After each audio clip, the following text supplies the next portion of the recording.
Greetings, Galactic family. Another day in Costa Rica, in the no time, no space. You know, it's interesting in Costa Rica, we don't have a time change. And I don't know if this is true or not, but my father said something about there's an approval in the White House that the time changes are going to end. Like after this year, there won't be any more time changes. That's kind of interesting. So Costa Rica never changes time, but I know normally in the US it's like spring forward, fall back.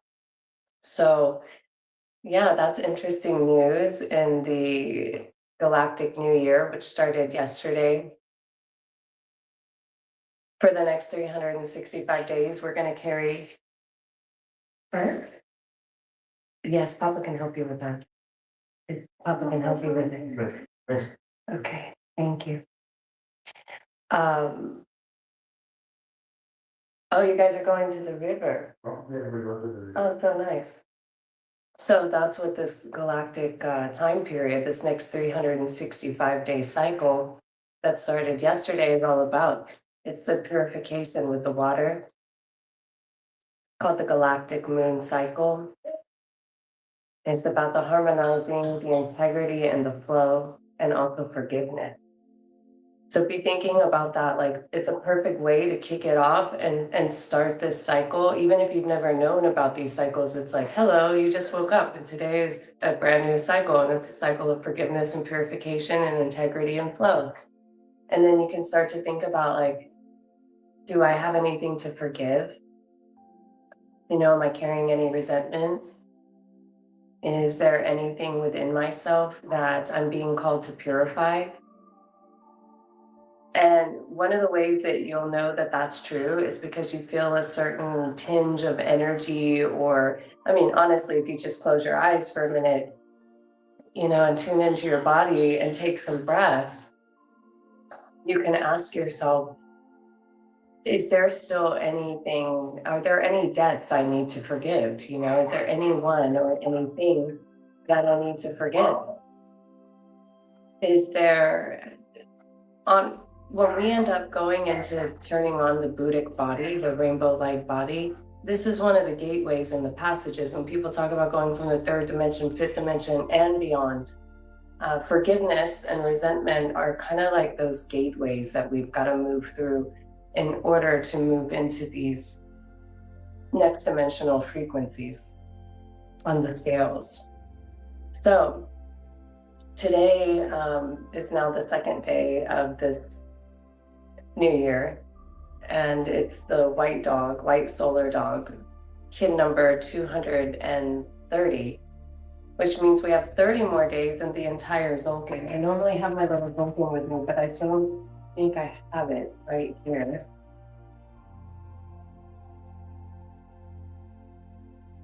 And all of my wild notes, I don't, but here we've got it online. It's a 230 white solar dog, the 9th tone, the solar tone.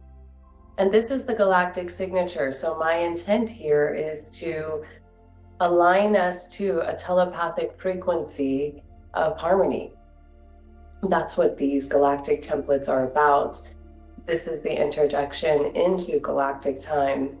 And so we're in the white wind wave spell. And so we're on the 9th day of a 13-day cycle that has to do with communication, breath, and spirit. And so this particular key today says, I pulse in order to love, realizing loyalty. I seal the process of heart with the solar tone of intention, and I'm guided by the power of death. Now, death is connected to the white world bridger, and you can see in the four-way cross on the right, the white dog is in the center, and then the world bridger is right above it. These are the different symbols and signs. On the left is the yellow sun, on the right is the red moon, and below is the blue monkey.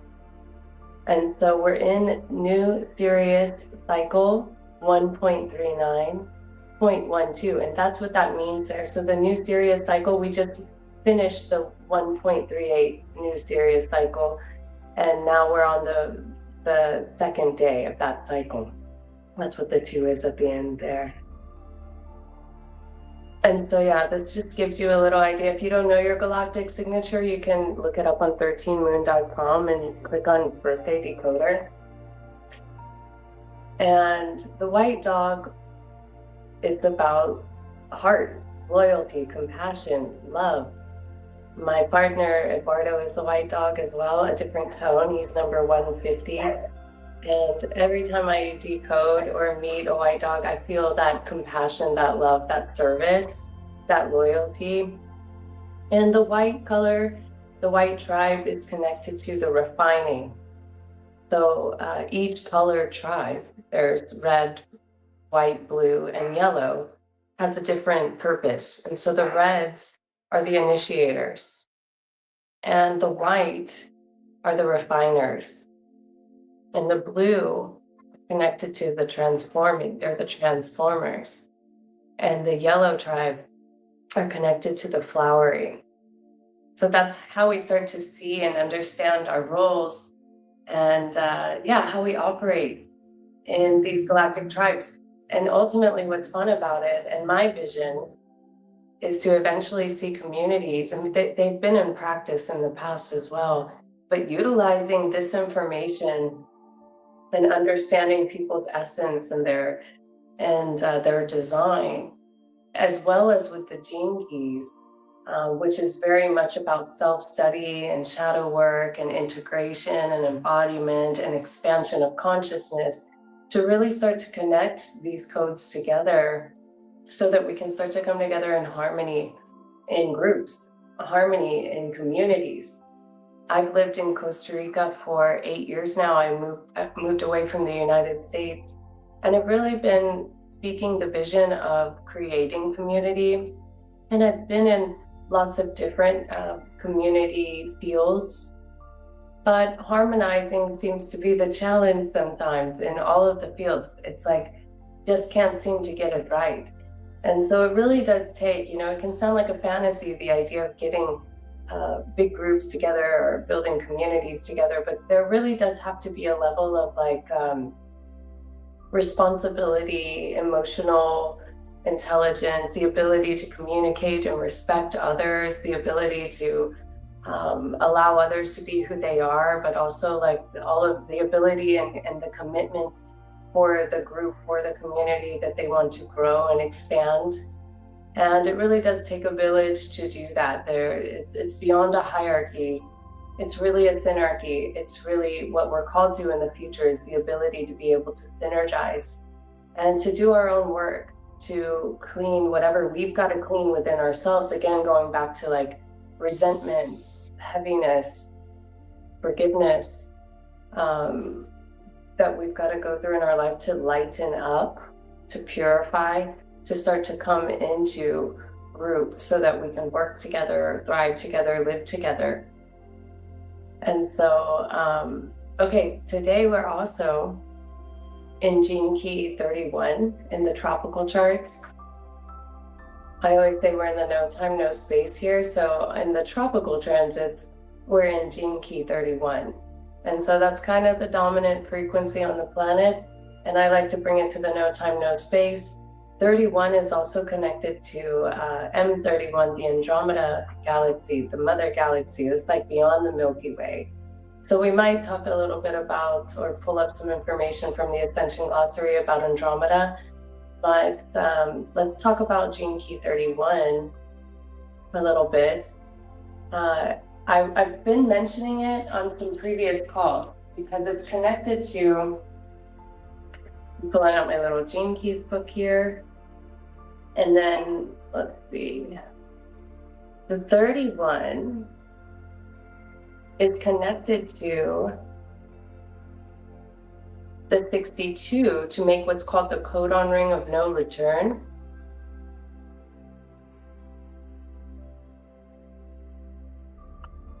And it has a programming partner of the 41. Now the 41 is currently in the Pluto in Aquarius location, And the 41 is the start codon. The start codon is the beginning of starting new strands of DNA. And so the 31 is a code of leadership. In the shadow, it's arrogance. So we can really contemplate, what we're carrying inside of us, if there's any level of arrogance within our own selves. But also, well, and I might read through a little bit of this one. It's called the World Wide Web of Words. But the gift, moving from the shadow of arrogance into the gift of leadership, and then the city, which is the divine essence of Gene Key 31, is humility. And it's called sounding your truth. It's connected to the throat and the thyroid. And I wrote in my notes, the great initiatic leap from the fourth causal body to the fifth Buddhic body, the voice box of the divine. And so this is when you move beyond your own personal words into speaking for the collective. And leadership might not look like we might think. Like in an old time, it might have looked like, I'm the leader of a group and I run the thing. And this leadership is talking maybe a little more about who's leading the way in changing where we're going, who's walking the path, who's doing it, who's walking out of something, who's holding the torch. Leadership can look a little different. It's quite humble. It may not be recognized because in a world where we are kind of flattered by the idea of the Hollywood vibes or the people with the followers or the people with the titles, we're not talking about that type of leadership. This is a humble leadership that's maybe operating a little more behind the scenes at this moment. So this right here, this is a little clip from Gene Keys, the Living Library, which is one of my favorite sites to work with. And if you haven't pulled your Gene Keys profile before, you can go to genekeys.com and pull your free profile so that you can start to understand and follow along when we do talk about little different keys to see which ones might be relevant to you. And they all are. Actually, that's what I tell everyone, is that we are all these codes. We have access to all of these 64 codons of DNA. It's just a matter of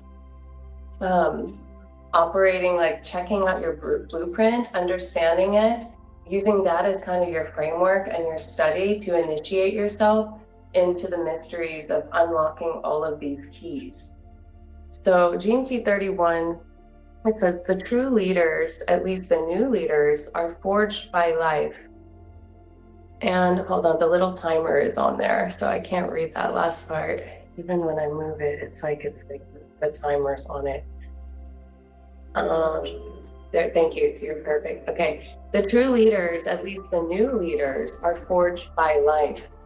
This isn't something we decide, it's something that's thrust upon us. It's something that our Dharma decides long before we become an adult. And so, yeah, you could even say, like, we might not even realize we're leading the way when we leave something behind, when we step out of something, when we start, it could feel like everything is falling apart as we are called to leave behind structures, systems, things that we don't actually agree with or want to consent to. And so I know I've been called quite to the extreme to pretty much leave behind all systems. I even left behind technology for a time and have slowly returned. But when I started to recognize the truth of what was going on with government systems, monetary systems, education systems, medical systems, through my own divine revelations, I was like, I don't think I want to participate in that anymore. And it was a little shocking to me because I had quite a bit of skin in the game, that slowly but surely in my surrender to the next level of my mission, I was really called to, it just kind of naturally happened. It was like the taking off of a jacket, the moving from one world to another world. And yeah, it's a step-by-step process and it can't be forced. And this isn't something that you can make happen. It's just listening to the call. And one of those steps is simply that if you don't agree with something and if you don't believe in something, you might consider the idea that you want to become more autonomous and make decisions for yourself that aren't about consenting to things you don't agree with. And this is going to cause a lot of discomfort for a lot of people because what a challenge to not agree with certain systems or not vibe with them or understand that they are corrupt in many ways, but to still continue going along with them. And I'm doing the simple shifts in that and have been for a long period of time around food.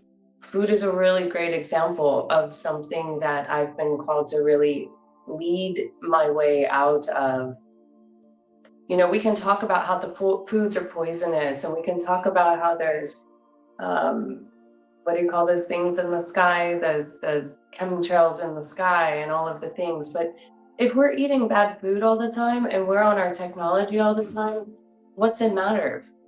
You know, and so like, how do we start right here, right now, at home within ourselves, with our lifestyles, with the way that we live, and making those real changes?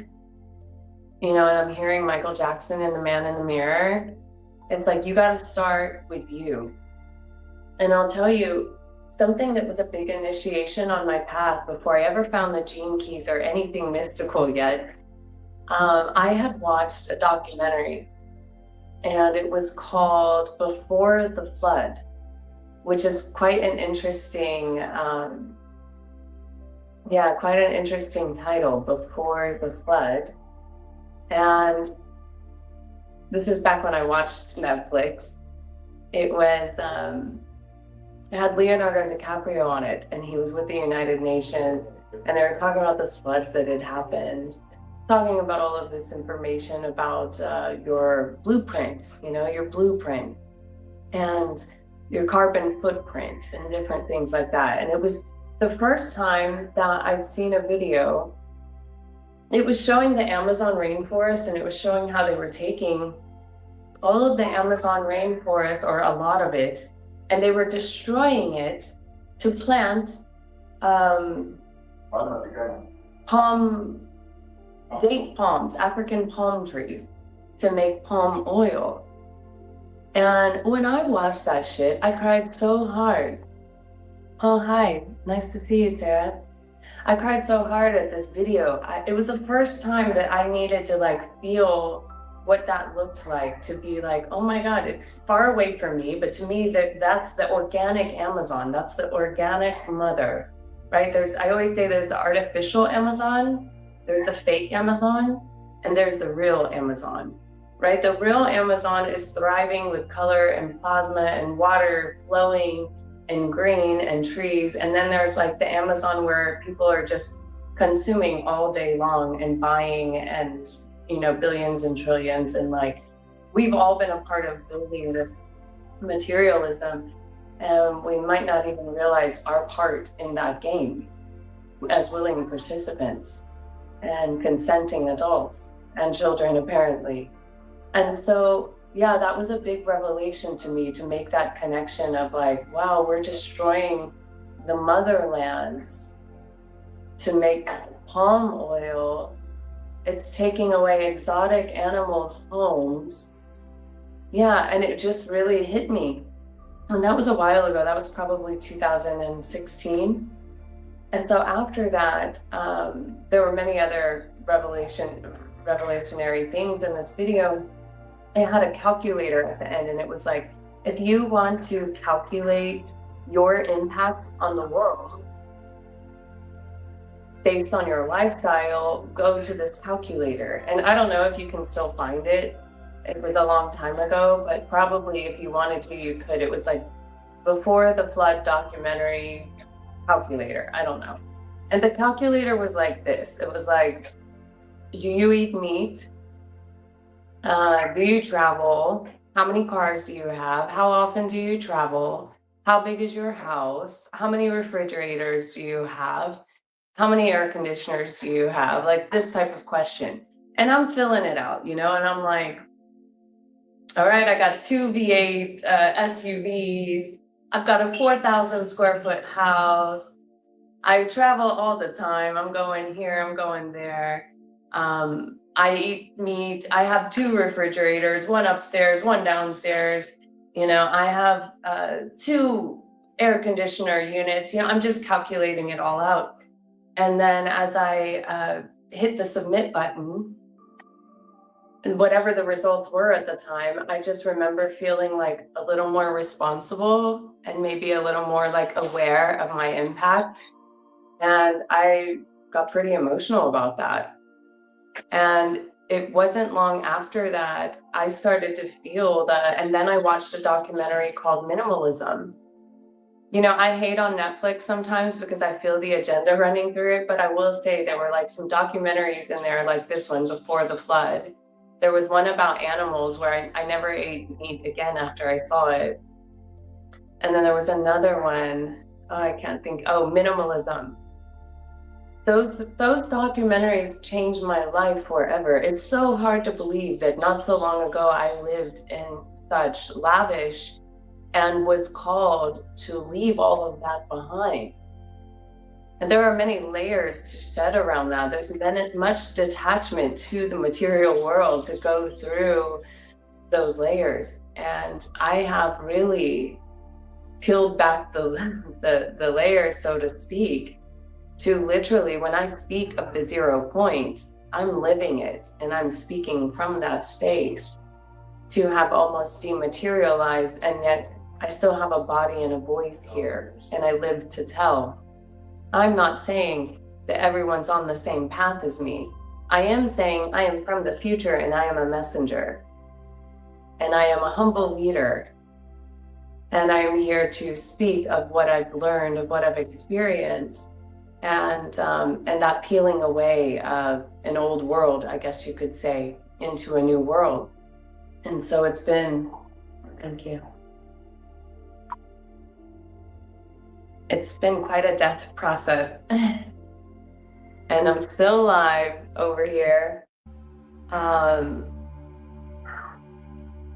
It's like dying and going into a new world, dying and going into a new dimensional reality. When we talk about fifth dimension, what does it look like? What does it feel like? We're going from the external. We've gone so far material, so external. We're going into the internal. And it's a bit of a shift. We've put so much importance on the outside world. And I've learned very deeply that we start to change the outside by changing the inside. And it is through my heartfelt sentiments about, saving rainforests and waters and pure, clean waters on the planet and all of that, that the first step is I had to take my own responsibility. And how could I speak from a place of revolutionary warrior-like stance if I'm still participating in the game in those ways? So I share this because every little bit counts. Even with these data centers going up right now or attempting to go up, which is really feels like the final battle of machine against humanity, machine against nature. If you're not feeling good about the idea that there are data centers literally being popped up looking like, I don't know, I call them like alien parasite mosquito headquarter bases, military in nature, negative alien agenda. We must first ask ourselves, what are we doing to support these types of, we got to take it to ourselves, we got to take it to our level, because there's all these stories out there. These data centers are going to do this and that and this and that. We are sustaining our usage in all of these technologies is creating and even justifying the business plans for creating these tools. It seems as though it's inevitable where things are going. And I understand, I never have liked the idea of there being a split. I really prefer the idea of everything coming back together. And I still hold out for that with like the most humble of hearts. But it is a time to ask ourselves where we're at in our relationship to man versus machine. Because I'm noticing that people can hardly get along in groups or hang out with humans and have conversations. Like, it's almost awkward. But you can get on your tech and just tech away. And it's like, we're really losing. Like, I am here as one of many preservationists to preserve the consciousness, to preserve the soul, to preserve the human, organic, natural world. And I feel we're kind of at this crux point of this position. And look, take what resonates and leave what doesn't. I don't have a fancy resume here, but I am speaking from a very clear place. I'm not paid. I don't have any ulterior motives. I don't have any agendas here. I'm speaking from a crystal clear heart with no ulterior motives and zero motivations other than the responsibility that I have to have seen and known the truth from this level, and to speak it to those who feel called and are able to pick up that tuning fork and carry on the waves, you know, with your roles, with your responsibilities, with what feels right for you on this path. So anyways, I took that whole calculator thing and did all of my lifestyle stuff. And I remember being like, I am fucking the mother, and I didn't even know it. You know, Earth Day, birthday, you know, love the mother, pray by the water, all of the things. But it's like, I'm feeding it. I'm feeding the thing that is destroying it. And for me, I was like, I want out. You know, and it was slowly but surely. The next thing you know, I sold everything, dematerialized my walk-in closets and my 100 pairs of shoes and all of my clothes with their tags and the you know, hanging that I never even wore. And it's crazy to think, because I could travel anywhere right now with just a bag or two. Mainly the main thing that I'd be traveling with is my worn and tattered books of mysteries and my piles of papers of notes and drawings. I've gone very much the old-fashioned way of pen and paper.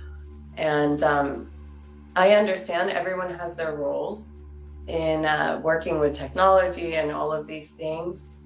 Mine has been to like sit back and like hold the paper and hold the vision. It's almost, I'm not close to being a grandmother yet, I hope. I mean, although I do have a son that's about to be 19, anything could happen. That would be crazy. But it's a grandmother energy almost, like in my young 43-year-old body. You know, we've been hearing prophecies for so many years. Just go look up any prophecy, go read all the prophecies. They're all kind of talking about this time of coming, like of facing something. And the first thing we've got to face is ourselves. And some of us are leaders of the pack, right? That's what this 31 is all about. There are many that are being swallowed up in the wells right now, and it's not easy to sustain or survive. The system is corrupt all the way around. The warrior nature in me has wanted to go in and fight and take the system down and renegotiate it and, you know, save the waters and all of the things. And I've been only put in this position to be a translator of what I know to be true, which is that our first mission is to live it and to find it within ourselves, and to be able to hold those fields of peace in the midst of all storms. So yeah, if you want to just for fun, go take that calculator thing. It's pretty interesting to look at. And so now, you know, I went from the big SUVs and the big houses and the big businesses and all of the things into a very simple life. You know, one of the ways that you can measure your contributions to the earth is the amount of trash that you output. This sounds so simple and basic. You know, people are talking about global plans for climate control and all of that. I mean, it's all bullshit.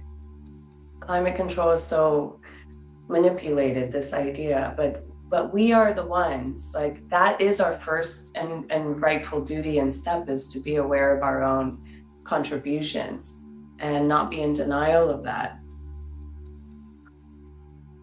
So I've definitely dematerialized quite a bit, including the diet. And I feel like that's the most important trick right now, is the eating and the food. I live a very simple life. It's quite humbling, the humility of the 31. If I still made the same money I made, and if I still had the same access to the materials I had, and if I still lived in the US, probably, it wouldn't be so easy for me to be shaped in the way that I'm being shaped right now, which is that really letting go of all of my addictions to material, all of my addictions to food. And we all have them. And we might not want to admit that. But I do remember when I pulled myself out of the United States for a while and came and lived in the jungle, and then I go back, I'm like, whoa, it's just, everything is a sales pitch.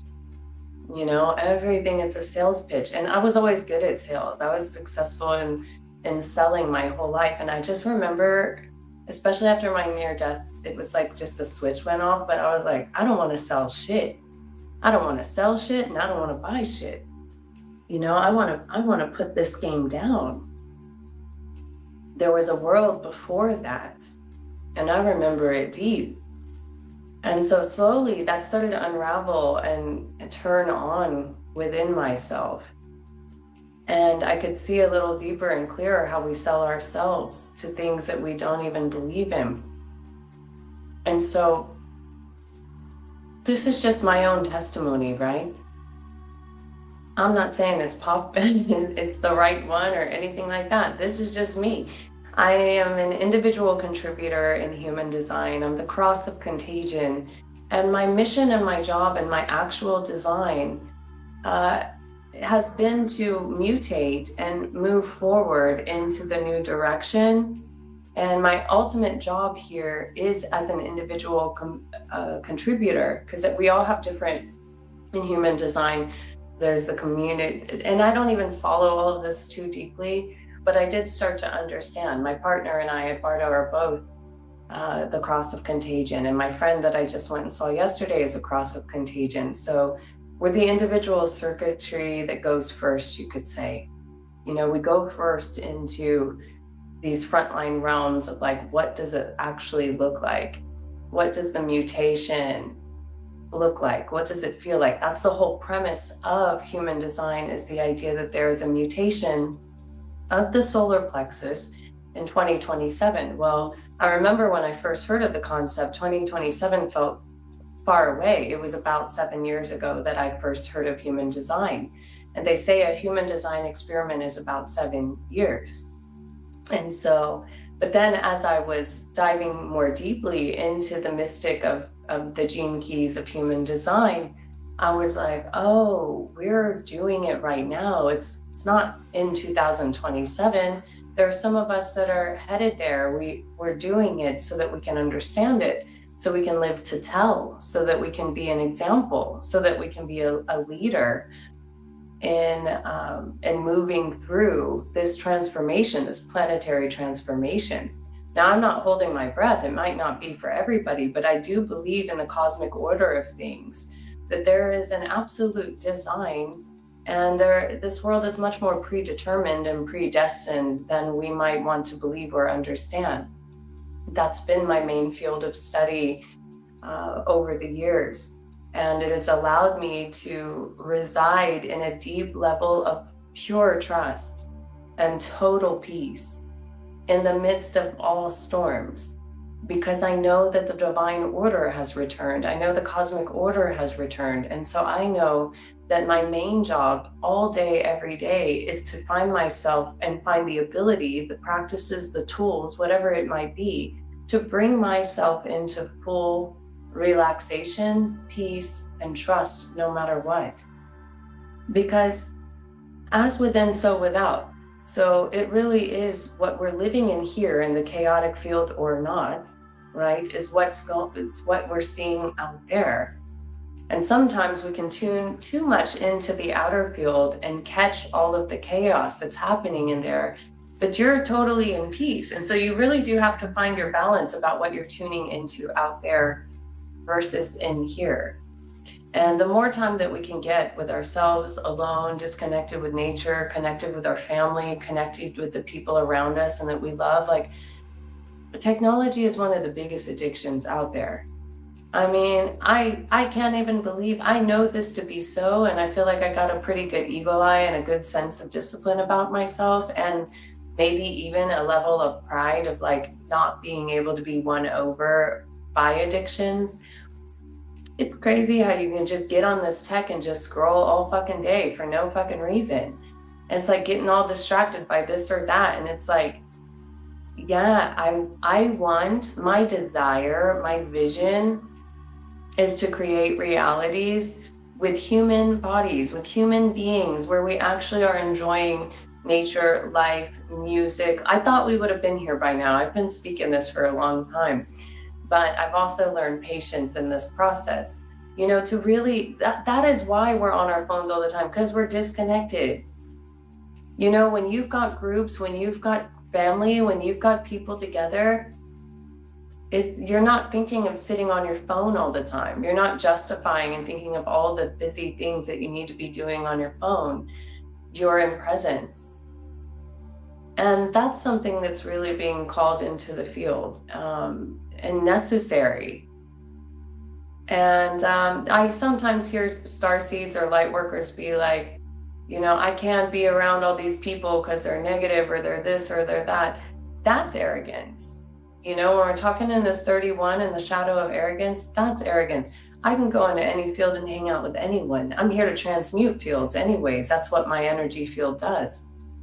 And so, you know, I love to see how the stars align. I stay really open to like who comes into the field, how we all come together. And I do believe I'm calling in this galactic new year of harmonizing, you know, that we are bringing the stars together. That's a prayer of mine. That's an intention of mine. And here I am sitting in Costa Rica. I don't have bank accounts. I don't have an identification. I don't report to the government. I don't pay taxes. I don't go to hospitals or doctors. This is just where we're at. We're leaders in this new way. And I think that there's an opportunity to start to connect with others that are feeling the calls and like coming into contact, first contact, cosmic disclosure. What does it look like? What does it feel like? How does it look? You know, and really just like activating our light bodies. I still hear the word nervous system used quite a bit. The eventual mutation of the system, you're not really operating in a nervous system. There's nothing nervous about my system. And so sometimes that word and in all of the labels out there in the medical fields and things like that, the divergence and things like, they're all more titles and limitations and names that can limit us from embodying and carrying the torch, you know, of light. So we all have our work to do. We've got our things to lay down. We got our things to process. We got our emotions to carry. I do believe, you know, we process things for the collective. At some point, you kind of go through that gate where you own everything as you and you're processing it in the personal field, but you can kind of see that there's something more collective going on and you're able to digest and process that and purify that. And so that's what we're being called to do, some of us, you know, and it may be you, it may not be you, but deep honor and reverence for anyone carrying the field and holding that work. And the idea is that we purify. This is the time of purification. We purify our minds, our bodies, our hearts, our souls. We purify our spaces, purify the things that we digest in our eyes, in our mouth, you know, the things we eat and the things we watch. It all matters.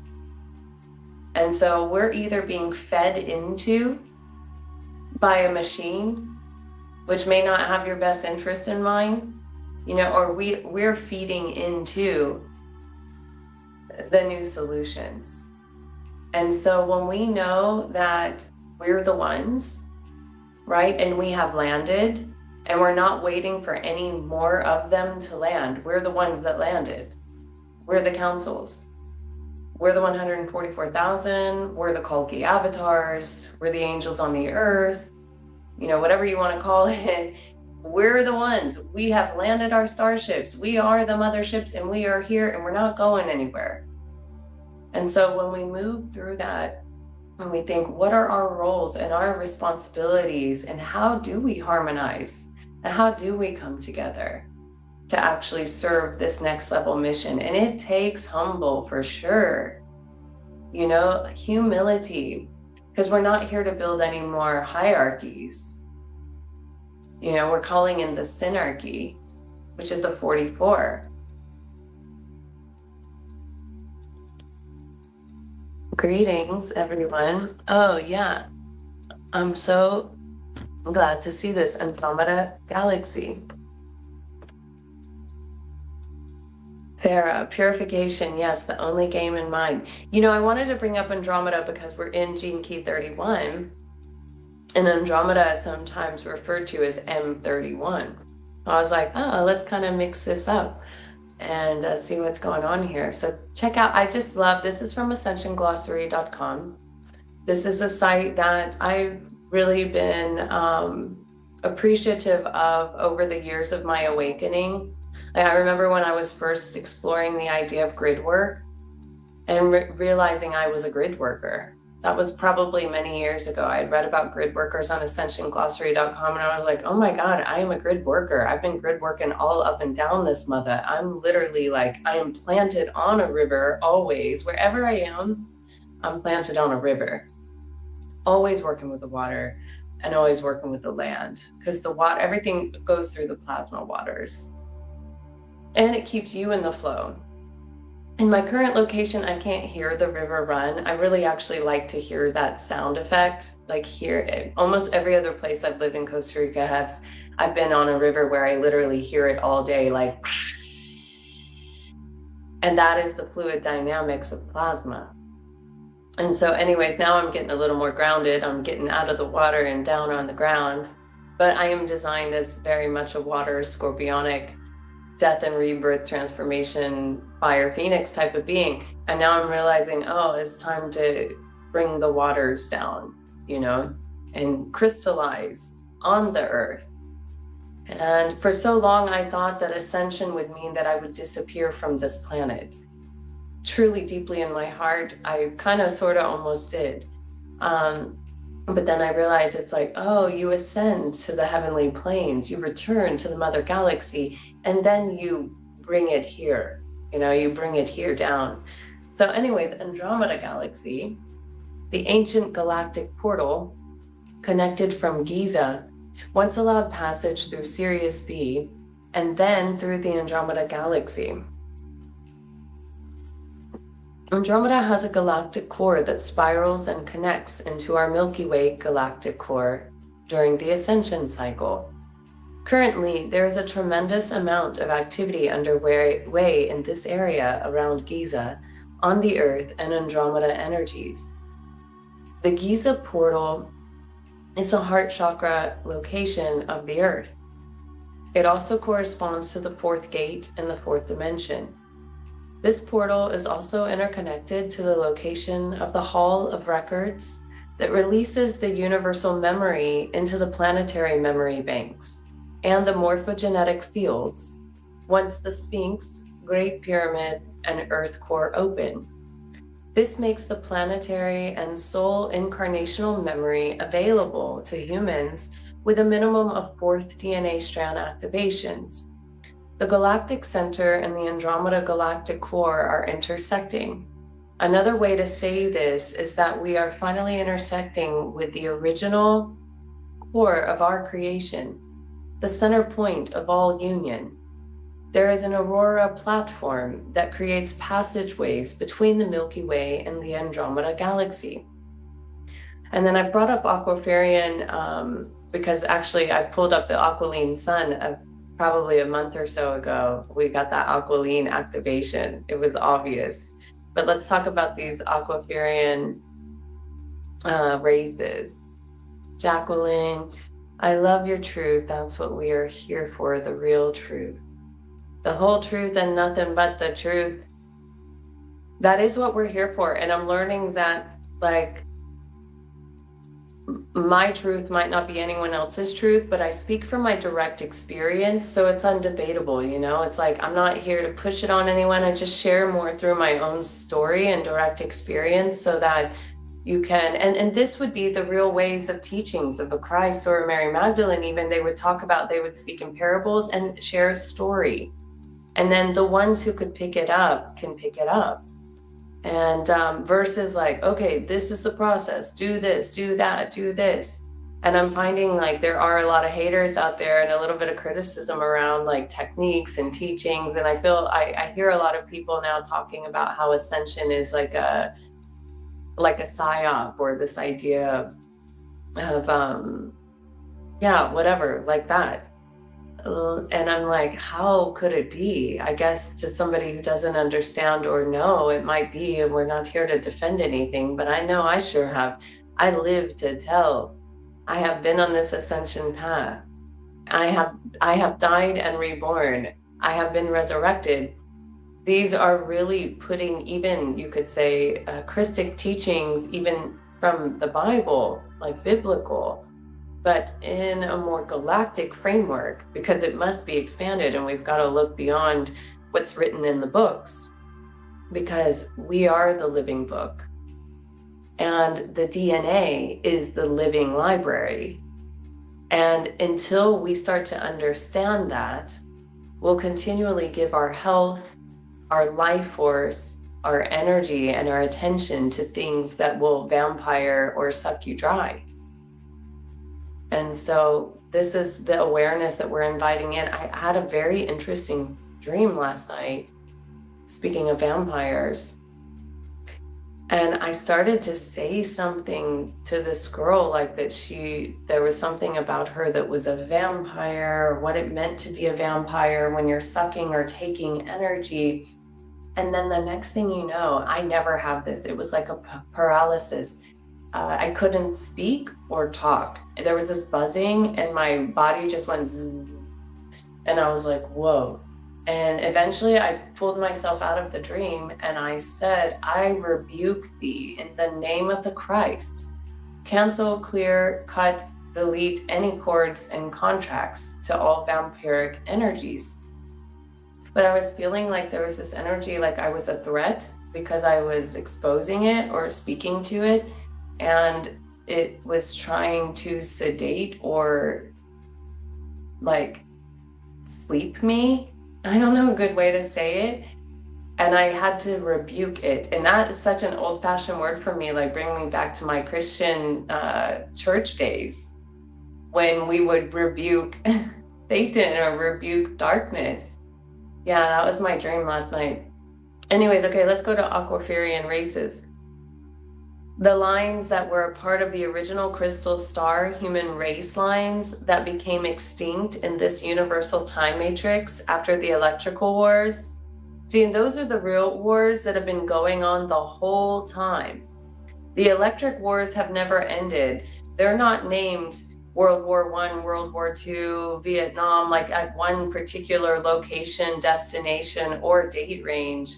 The electrical wars have been going on for a long period of time, where there are electromagnetic weaponry, fences, gates that are manipulating. They're like almost like an invisible brick wall where people cannot access their original memory.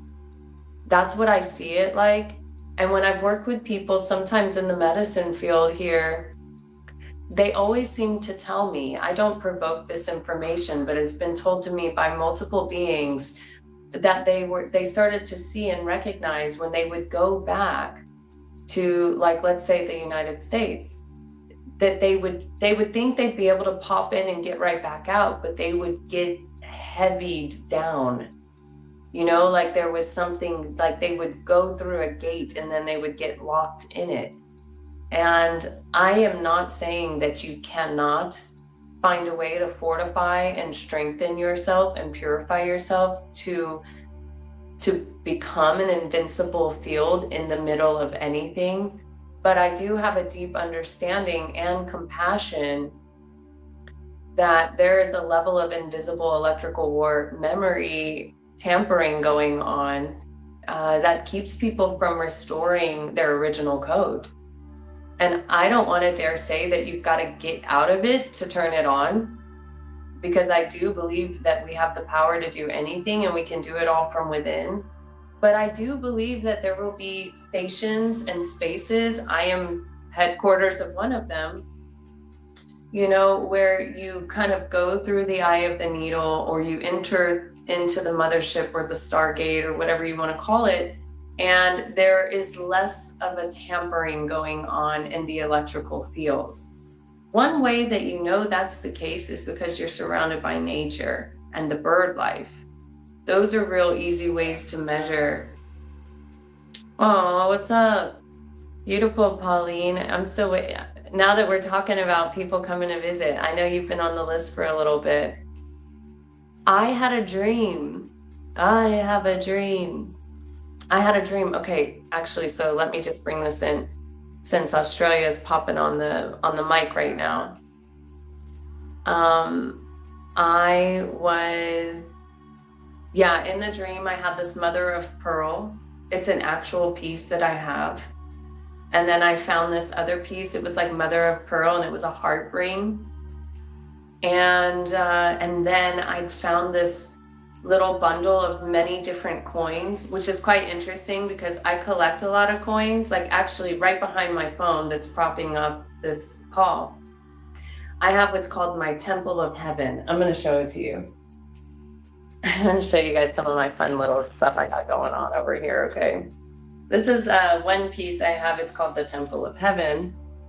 It's a little tin thing, and it says special gunpowder. This had green tea in it so long ago, but it's like, it's a little old now. But I have many collections of different things in here, you know, shells and glow-in-the-dark stars and crystals, a piece of garlic, ganja seeds. Somebody gave me some ganja seeds to plant. I haven't done it. I've been abstaining, if that's the word, for a while. But what do I have in here? Papers. I just wanted to show you. I have many different things in here. What do I want to show you guys? Anything fun? So many magical little things. Oh, wow. I don't know why I'm going to show you this one. I have a rosary in here. Wow, that is so serious. Okay. I have this rosary in here. I don't know what my hair is all in it. The fun part about this, I don't know what material this is, and I don't know if it's magnetic.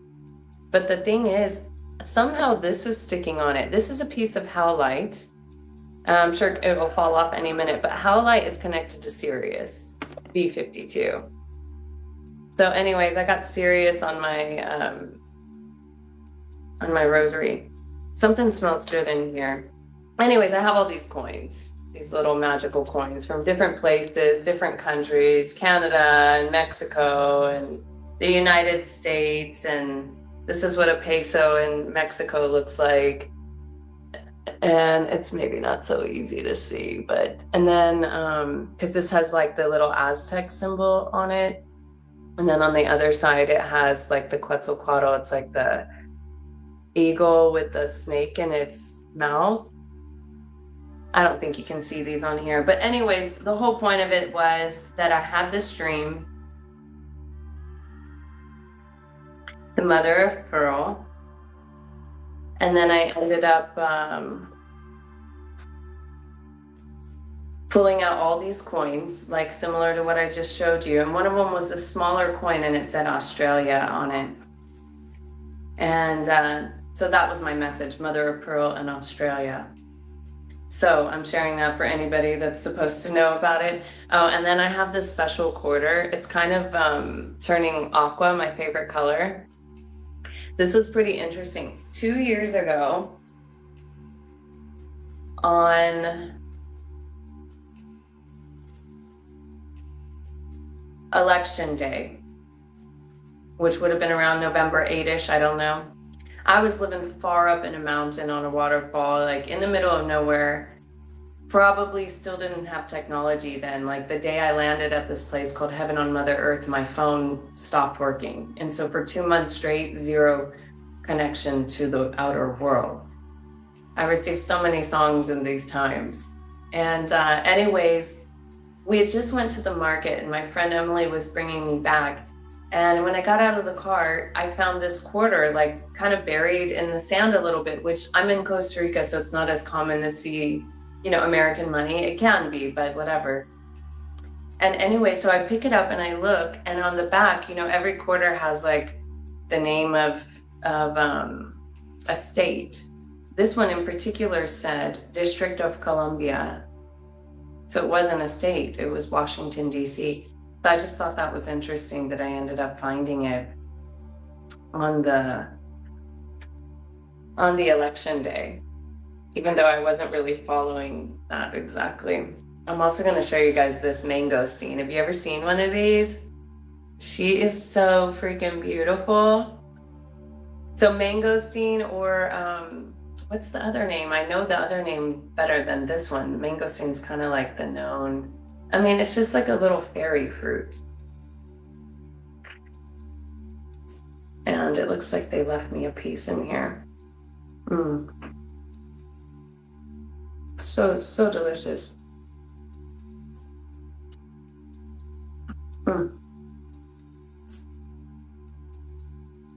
I can't remember where I was at. I told you about the dream. We were talking about electrical wars. I was really onto that one. Everything about the military has been about setting up these military technologies, all these telecom. There's actually much more infrastructure under the ground than we actually realize. Under the ground and under the oceans. Like sometimes in my remote viewing, I'd be called to like studying cables under the ocean and like certain ways that energies are working. And yeah, this all kind of goes into the infrastructure that's created these, what I would call invisible gates. So of course, our way out of that is opening up our own gates of consciousness. And it doesn't hurt to get out of the space and the place that you're in, because, you know, our bodies, and see, this is the future of the real retreat, right? Because there's this idea of the retreat, and it looks like this and it looks like that, and it's, you know, busy and on the go and go see all the things. And then there's this other retreat, which is like, I'm gonna get out of the busy and I'm gonna sit and do nothing, and I'm gonna see what happens. You know, I'm gonna see what happens when I'm not busy. I'm gonna see what happens when I don't live in time. I'm gonna see what happens when I just sit and spend some time communing with the people. And a lot can really open up in those spaces. It's like an organic ceremony, you know? And that's what I do when people come to visit. It's like we get up and we hang out and we talk and we open books and we get mystical, and, you know, we go for hikes and you know, we enjoy good, clean, light foods. It's naturally a detox without even trying, because we naturally eat so much lighter and cleaner. It's our regular everyday state. So usually, you know, people lose a little weight and feel and lighten up and feel better. Digestion improves, and all of those things. So that's my passion, and also another dream and vision of mine. I mean, I have my big picture, like build an entire new civilization. Yeah, and I guess because of the innocence of the no time, it's like I for 7 years, I've believed it would all happen tomorrow for a real long time. And now I'm realizing, oh yeah, there's like a little bit of a delay in the phone call. You know, there's a little delay in the ring. There's a little bit of, we're in different densities, right? And so it takes time to move from one thing to another thing. So the thing is, we are electrical, you know, and to really understand that, and to really understand and to tune into our bodies and to move beyond this is again going back to the mutation of the solar plexus, where we're no longer pulled down by the waves of the moon, by the gravity, by the emotion. We have the ability now to become the all-seeing eye, to become the observer, to be able to see the bigger picture of any and everything that's happening, to own it as the constructor of the reality. You know, and that's when you start not taking things personal, not holding on to things, being able to process things very easily, and to not hold on and not to get your ass kicked by these waves. This is, to me, Palladian technology. Go read like Bringers of the Dawn, Teachings of the Palladians. It brings in information like that. Our body is a starship, and so when we are hanging out in the dense realms of emotion and mental, we don't have the ability to fly, you know, and we forget who we truly are. And so we are multidimensional beings, and everyone that we perceive and everything that we perceive as a master or a being or a first contact outside of us, up there, out there, is us. We are the Andromeda Galaxy coming to Earth. You can write it and look at it in many ways in scripts and all of the things, but that's what's going on here. And so I just like to eliminate any steps in between me and directly to the source. And that's what embodiment is. All right, so that's that. And I also have this little silver coin that my friend Natasha gave me. She told me, she was like, this is worth probably like $75 or something. I was like, oh, okay. I might have to use it to buy fruits one day. Who knows? Fine silver. River was just singing it the other day. I recorded this beautiful video of her in the Day Out of Time, and she was singing her own song about silver and gold. And yeah, I'm just really happy with what she's picking up and putting down in the field. She said, silver and gold doesn't make a body change or something like that. I can't remember it. Anyways, so we're in the 31, and I'm just kind of sitting at this crux point of, am I supposed to read some of this? And maybe I will, because I see the word fulcrum, and that makes me think of Star Wars. So let's read about it. If you have this in your chart, you can let us know. That can be one fun way to, to start to get to know the ones that do come to the cause. Like, do you have any of these codes? Where do you have them at? Again, we are all the codes, and I read in more of like a collective wave transit formation. But then you can think of it like is it in your Mars? Well, Mars is, or is it in your EQ?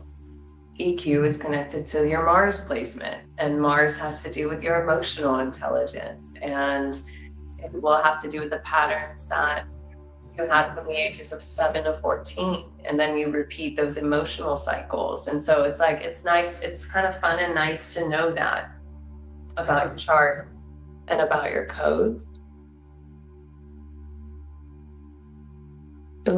I can see this message. I had grandmother rosary missing when my grandparents were taken in a car accident when I was a little girl. Oh, wow. I was just reading that. I don't always catch all of the comments, but I appreciate you all being here, and I do try to catch them when I can. All right. So let's read a little bit about the 31st gene key. It's called Sounding Your Truth. And so in the shadow, it's arrogance, the World Wide Web of words. This 31st shadow and its various frequency bands really turn some fundamental human concepts upside down. You may note that these bands track all human evolution as it moves from a state of arrogance to a state of humility. The chances are that you, like the rest of humanity, have been conditioned to think of arrogance and humility in a certain way. The general conditioning says that arrogance is a negative trait and that humility is a positive trait.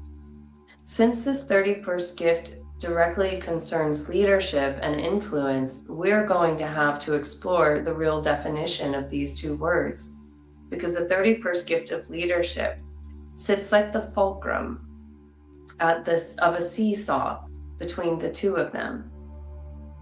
As one side of a binary genetic codon known as the ring of no return, the 31st gene key is chemically bonded to the 62nd gene key. They both code for an amino acid in the body known as tyrosine. This genetic coupling is very interesting when we explore it a little further. The 62nd shadow is the shadow of intellect and concerns the mental skill of manipulating language in order to try to understand our environment.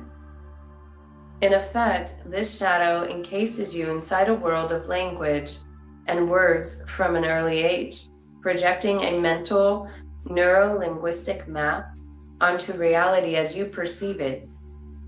It is because of the 62nd shadow that when you look at a tree, the word tree unconsciously forms in your mind.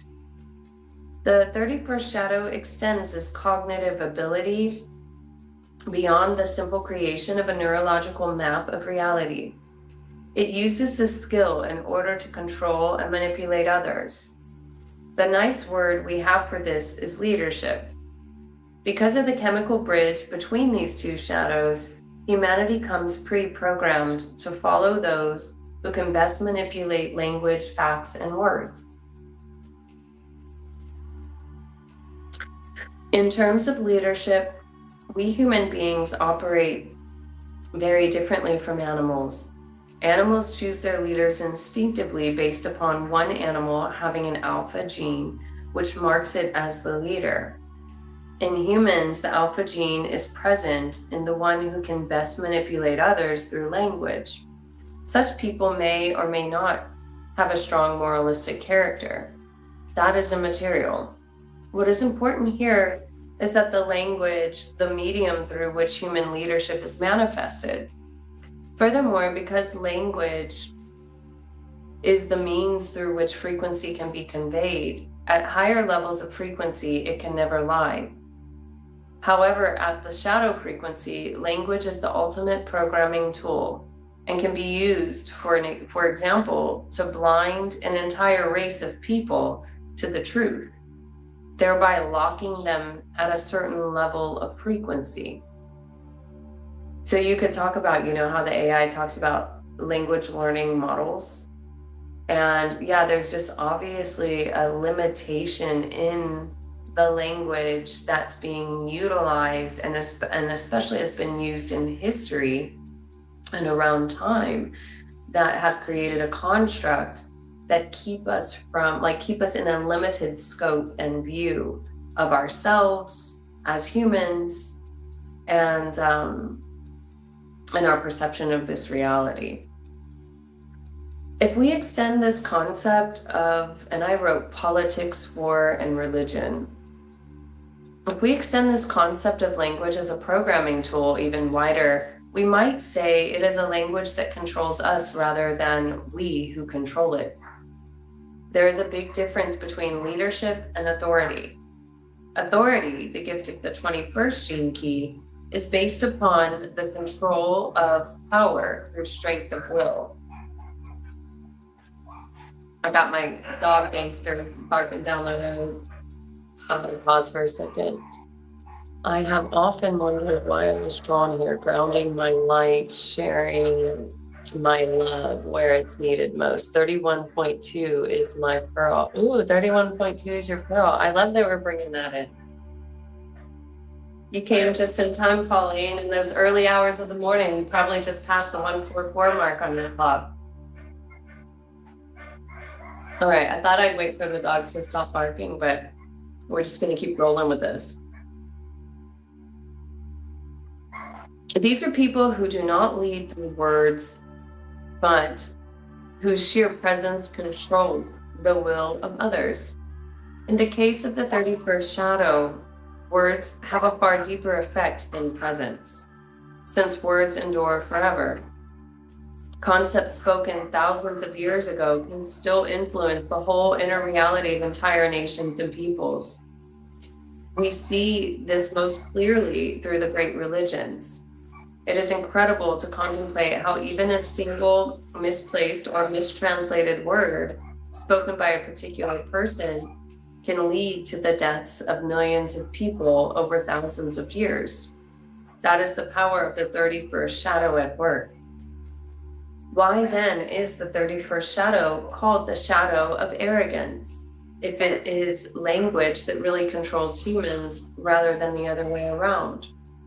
The reason is that the collective shadow frequency itself is arrogant. Human arrogance is rooted in the belief that we have any independent control over reality at all. We shall see when we come to the gift frequency that the real leaders among human beings are those who understand how deeply programmed and limited we are by our own intellect. At the shadow frequency, human beings are completely convinced by the mass programming of the society in which they live and its collective history, beliefs, and culture. It is always the frequency that creates the language patterns rather than the other way around. Our arrogance is based upon our belief that we can think, talk, or act our way out of the shadow frequencies, when in fact those very frequencies are created through our intellect. You know, just one simple one is honestly the level of poverty on the earth, this Darwinistic type of programming, this idea of equal opportunity, and the idea that it could be so imbalanced. There's obviously something corrupt in the code. You know what I'm saying? Yeah. Sarah, 21 is my life's work. Oh, are you in Aries? 21 is my life's work. I think 21's an Aries code. Wow, I love the 21 too, and sometimes I think of it as agenda 21. It's connected to the lungs. And yeah, from the shadow of control to authority to valor. And it talks about the masculine principle bowing down to the feminine principle. Not really a gender thing. It's about that mother surrender. And yeah, using your own authority and not being controlled by an authority, and also not bowing down to authorities. I find that we give our power away to people in times. Not me personally.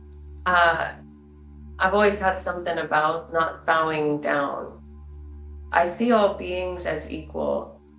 I love them all the same. I don't expect anyone to bow to me, and I don't bow. You know, it's like the real love in the heart is what's going on. Like, that's the most important level of communication. That's something that can't be faked. You know, humility can't be faked.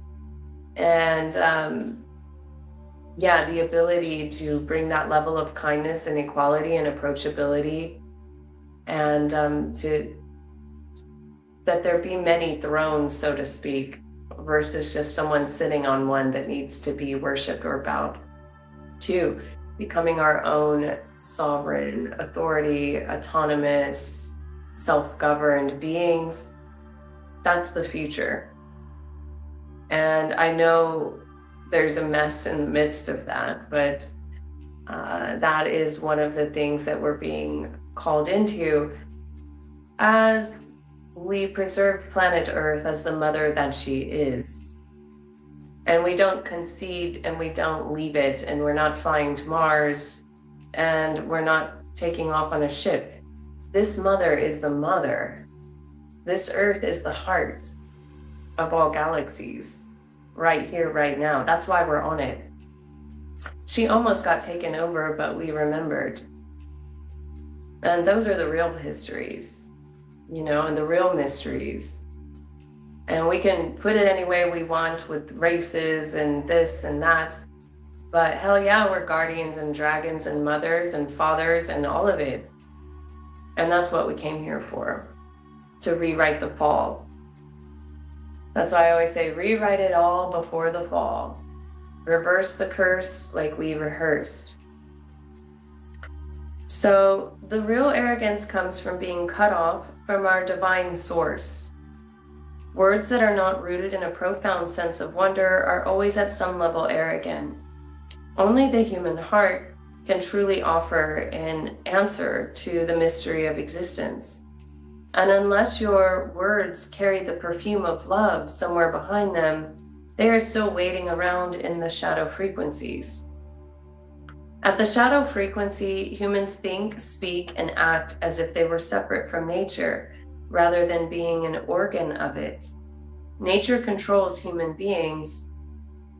Nature has evolved our intellect, and nature has ensnared us in our false mental reality, because that is where nature wants us to be at our current stage in evolution.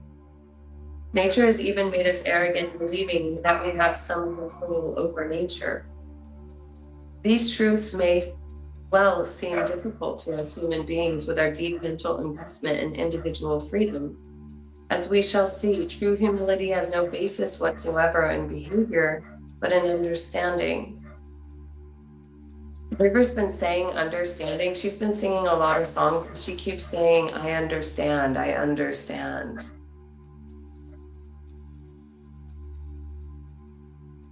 You can only ever be free when you've escaped language, when you are no longer a victim of your own mental constructs and words. When the heart finally begins to speak, it organizes the words without you having to think about their meaning. The high frequency of the heart is what conveys the true meaning. The ring of no return describes a state of consciousness that lies far beyond words, even though it may use words as a means of vibrational communication. Arrogance, then, is a kind of addiction to words and language, rather than the frequency of the intention that hides between and behind the words. The modern world we see around us is nothing more than a mental construct created out of billions and billions of words. At the shadow frequency, we are trapped in this worldwide web of words. Matter itself may well feel solid to our touch, but we now know it to be ephemeral. The news headlines may seem to be deeply important, but even they are simply the working out of an evolutionary scheme in which humanity is but one small component. The 31st shadow, therefore, has drawn human beings so deeply into their own illusion or Maya that we cannot see how little influence we really have. Our new obsession with the environment and with trying to slow down our inexorable progress may well turn out to be unfounded. Our arrogance persists in assuming that we are affecting our environment instead of seeing that there's no distinction between the environment and us. Well, you can call me arrogant because that's what I was just talking about earlier. I do believe that the way that we live affects our environment 100%. So there's my arrogance for the day. How could it not? And I understand the importance of what this is saying too. It's beyond the words. It's the feel. It's the feel. It's the feeling of the heart. It can't be faked. Perhaps the environment needs us to mutate it so that it can mutate us. Perhaps nature is forcing us in the direction we are going because she has an idea that we've not glimpsed. Whenever a human being speaks without understanding the false mental fabrication in which they live, they speak from the 31st shadow. The Maya is only interested in strengthening itself through our thoughts and words. Rare indeed are words that come from a person who understands how false words themselves are. The programming partner of the 31st shadow is the 44th shadow of fantasy. And perhaps that is the word that really says it all. All words, opinions, and thoughts with which you identify are agents of the great illusion of your separate existence. Now, the repressive, so in each gene key, there's the repressive and the reactive nature. So in the repressive nature, so you're a little more of the inner holding on, deferring. There are essentially two forms of arrogance, and the repressive form manifests as false humility. These are people who defer their power to others, thus deliberately setting themselves below them. These are really people who care deeply what others think of them, and more than anything, fear to be thought of as arrogant. Ironically, such behavior is designed to draw attention, even though it claims the opposite to be the case. In many ways, these people are even more arrogant than people with the reactive nature. Humility is seen by society as a highly prized and noble accolade, but this kind of false humility hides nothing more than fear. The reactive nature is scornful. The reactive side to arrogance is based on anger rather than fear, and emerges as a kind of haughty scorn. This more traditional brand of arrogance assumes itself to be above others because it sees how easily they are conditioned and can therefore be manipulated. What such people miss is how deeply they themselves are caught up in the same conditioning, since they have a deep-seated need for recognition. Unfortunately, no amount of recognition can ever feel good when it comes from those whom you take to be inferior. So these people remain scornful of the very people they influence. This in turn makes them even more angry and disrespectful of human beings. So this all goes back to, like, for me, a very equal balance and not bowing down or looking for anything external in the approval of others. Honestly, seeing the bright, shining diamond star in every single being that comes into your field. And I will say, in our world, there has been this idea, like, arrogance to me can feel a little bit like a personal importance where, like, you don't want to even talk to them. Like, you can just feel they're sitting up on something. They might be quiet about it, but you can feel it. You can feel there's something there. And, anytime you feel like you're in a situation with anyone, ask yourself if maybe you're sitting on the arrogance block and you need to fall off of it. And like, if you feel like you're in conflict with anyone, just for all of us, we all have our personal lessons to learn. And so we can really start to learn the patterns based on what's being reflected outside of us. I do believe that we get to spaces and places where there is actual projection going on. But for now, we're pretty much in the battlefield, so to speak, of like purifying ourselves through our mirrors. And so thank you all for doing that work and being honest about it. That humble pie, right? Okay, now we're going to jump into the gift. The 31st gift of leadership, heart branding. The gift of leadership is really a gift of influence rather than an inherent predisposition to be a leader per se. The real leaders in the 64 gift matrix are the people with a strong activation of the 7th gift of guidance at a genetic level. Yeah, and the 7 in the I Ching is called the army. So it's kind of like you're the general in a way, like it's written in your cells and your genes. And I like how in a lot of these leadership codes, they talk about like the true leaders in the future. They will be put into their positions by the people, right? And I'm not talking about fake votes, right? But by people being like, oh, that's a solid one. They've got their head on straight. They're kind and respectful, and like, yeah, just collective agreements of like, I feel competent in that one, representing the group, that sort of thing. And so it's appointed by the people. It's natural and it's organic. It's not forced. The 31st gift is known as the gift of leadership only because that is the projection of the collective upon this gene key.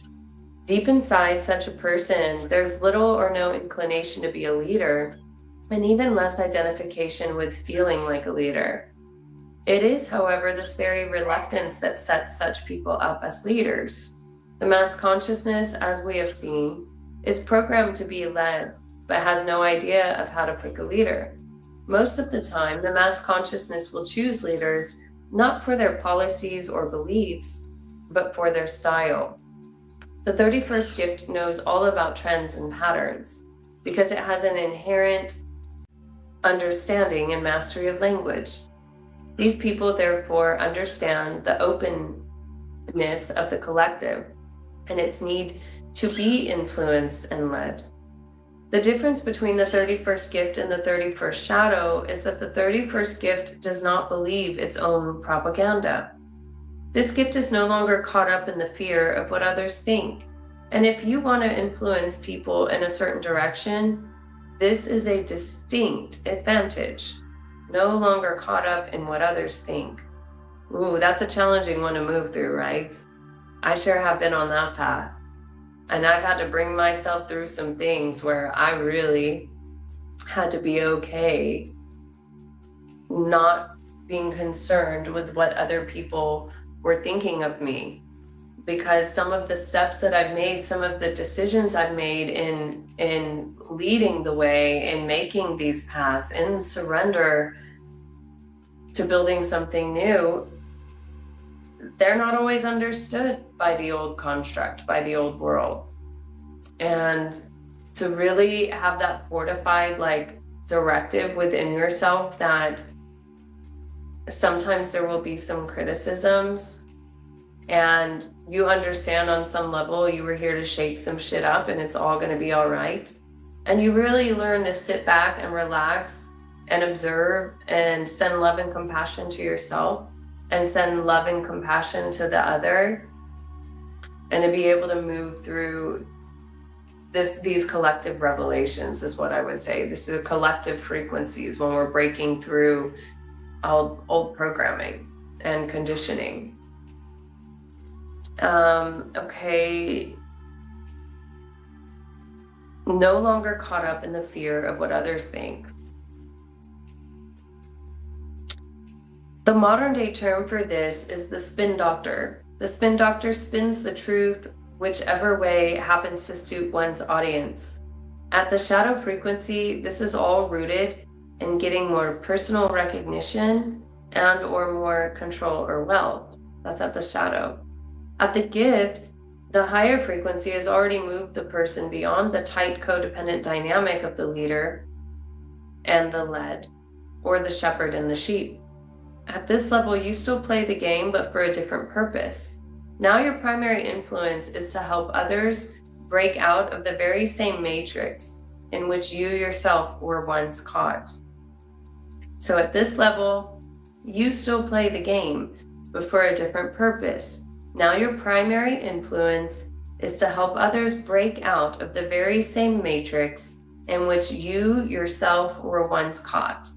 That's easy enough. The 31st gift, like all the gifts, represents a huge step beyond the intellect and into the heart. Only the heart really perceives the collective suffering that comes from being marooned in your intellect at the shadow frequency. Thus, your natural urge is to help others escape the suffering in some way.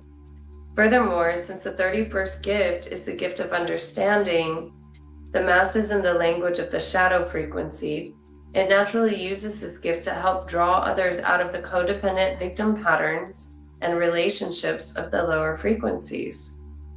The 31st gift still carries an agenda, but that agenda is to help people out of the narrow neuro-linguistic confines of their own conditioning. No one understands the specifics of conditioning quite like the 31st gift, or the 31st of their own conditioning. or the 31st gift, sorry. The 62nd gift of precision, which we have seen is chemically linked to this gift, allows a person operating at this frequency to use very specific programming words and languages to deprogram other people's conditioning. Because the 31st gift has its fingers on the pulse of the collective patterns of humanity, it can have enormous influence over large numbers of people. An artist or writer expressing him or herself through this gift can create a work of art whose influence far outweighs its content.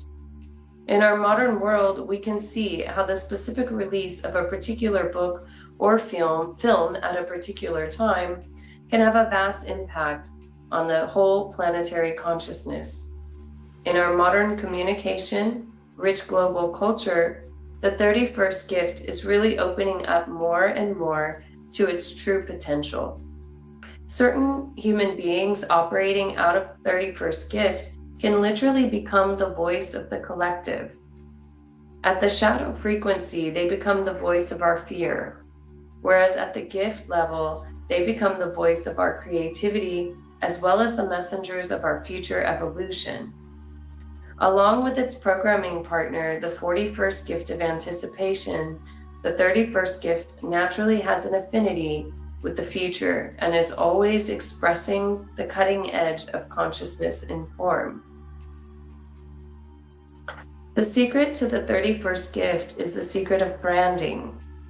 These are people who inherently know that the medium they use, whether it be music, art, science, literature, or simply the naked human voice, is really only the means of expressing a transmission that lies beyond words. The art itself carries the frequency encoded within it, but the frequency lies well beyond the words, colors, or tones themselves. In other words, all human expression is really nothing but branding. If you release the right brand at the right time in history, you will have a huge influence. This is why the 31st gift is founded upon the rock of anticipation. It always has to sense what is coming into the world next. And to do this, it has to be free from the old conditioning. It truly is the heart that separates the shadow frequencies from the gift frequencies. And in our current stage of evolution, the heart is the hottest frequency there is. If you want to really see the nature of success in the material plane, then the heart represents the cutting edge today. From that level of heart, success is now reaching for a new definition. Life is no longer about individual success, but success as a collective organism. This is the direction in which evolution is currently taking us. Yeah, and you know what? This is the point of no return, because I have zero motivation for my independent success. I'm already successful in breaking through the constructs and the codes and coming through the other side and maybe using my voice to transmit this information. But the only vision I see, feel, hear, and speak to be true is something more collective in nature, collective abundance, collective systems, collective prosperity, collective healing. It's like, that's the point of no return. It's like when you go beyond the self and you start to think more collective. Everything is you, everything is one, everything is, you're like thinking for the greater good of all, for the greater good of the whole. Like once you get here, you can't go back. And I'll say, it hasn't always been easy for me, because there are times when people are like, go get a TikTok and go do that and go do this and go. And I'm like, there's something in me that's like, no, I don't want to do that. I'm just a messenger, and I'm here to invite the councils to come together so that we can build the new solutions. It's not an individual game for me. It's about gathering the team. It's about gathering the tribe. And I've been called in my particular coded structure to not settle for anything less than the greater good of all, And that puts me in some dicey situations on a financial level, because I now only operate by exchange of gift, and there aren't many gifts coming in, because what I'm speaking of and how I'm living is not yet seen as valuable to the collective, because it's in another world, and I'm okay with that. I understand that, and I see that, and I'm very patient in understanding that, you know, we're in another galaxy, so to speak. It's all right here, right now. And I do call in, you know, the gifts. I offer sessions by cosmic donation. The only way that we eat is by your contribution, by your donation. I don't have any other way that I access any type of financial anything. And eventually what I'd like to see is, and somehow I weave this to the Nag Hammadi texts and Gene Key 19 and 45, but the cosmic communion and this vision that I have called the Da Vinci Code, where ultimately that everybody has what they need so that they can truly show up in their divine right and be the exact expression, leader, messenger, fill in the blank, you know, whatever it is that you're called to do. We all have different roles. Some of us are builders, some of us are transmitters, some of us are communicators, some of us are lifting the heavy stuff. It's all equal, it's all important, it's all valuable. And eventually I do see that unlocking. I've been seeing that for a very long time. And so I hold the patience for that. And I speak from this place of, when do we come together? We can have councils in the dream time and all of the things, but the next step is like, yeah, in the physical councils is what I've been calling in. And so, and with that being said, I'm always open to do sessions. And I just ask that that you fairly give what you can in those sessions, that I'm not just your discounted, you know, session for the week, and that you're paying $500 over there, and, you know, like, keep it even and fair. The whole reason that I'm doing that, and I have been for this long period of time, is because I know that there are some who literally don't have the funds, me being one of them. I have compassion for that. And so, and I know that there are some that do have the funds. And when we are the ones that start unlocking this flow and this generosity with whatever we have to give, we just keep giving. And that is the true heart opening, taking care of the collective and unlocking free energy, freely giving and freely receiving. And so, okay, where are we at here? I think we're on this last page. Yeah, life is no longer about individual success, but success as a collective organism. This is the direction in which evolution is currently taking us. One can therefore see from the 31st gift that a new era is opening up before humanity.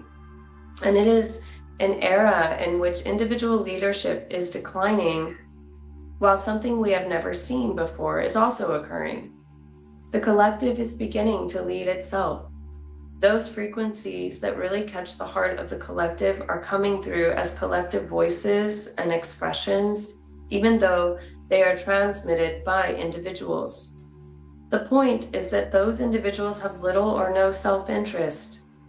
It is truly an extraordinary age that we are moving towards, and it is only those ready to make the leap into the heart who will inherit the huge benefits coming to us all. And that makes me think of, you know, the other day River said, she said that it was interesting, she even utilized the terminology of the bad guys, but she said the gates cannot be entered by the bad guys. And I was like, and I meant to ask, what does it mean to be a bad guy? But I didn't get there. I asked her, what is through the gates? And she said, it's the mystical or the magical forest of the new beginning.